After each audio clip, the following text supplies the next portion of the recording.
outcomes. We're going to discuss the physical properties of metals and non-metals. Then we're going to understand the chemical properties of metals and non-metals. And finally, we're going to list uses of metals and non-metals. Let's start with physical properties. So any property associated with the physical components of the metals and non-metals, that is what we're going to discuss. So metals and non-metals. Let's start with metals. Metals are lustrous. So if you take a look at a metal like gold, see it shines so bright. That is what it means by being lustrous. So most of the metals, they have a bright texture. They are really bright. The metals are also good conductors of both heat and electricity. That is, what it means is it allows heat and electricity to pass through it. Also, metals have high melting point.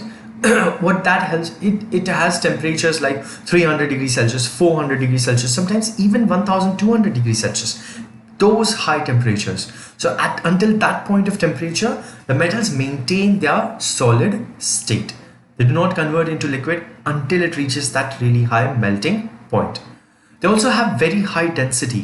What that means is, if you have a small metal cube, if you take it, and if you compare it with something else like a wooden cube, which is a non-metal, all right, take both of these cubes. If you try to, and both of them are identical in shape, all right, try to measure, like weigh them, you'll see that the metal is way heavier than that identical wooden cube.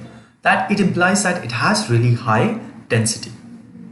Malleability, or being malleable, is the property of metals to be drawn into sheets. Like metals can be beaten into to form sheets, like aluminium foil, isn't it? Aluminium foil is a very good example of metals being malleable. Ductile, think of copper.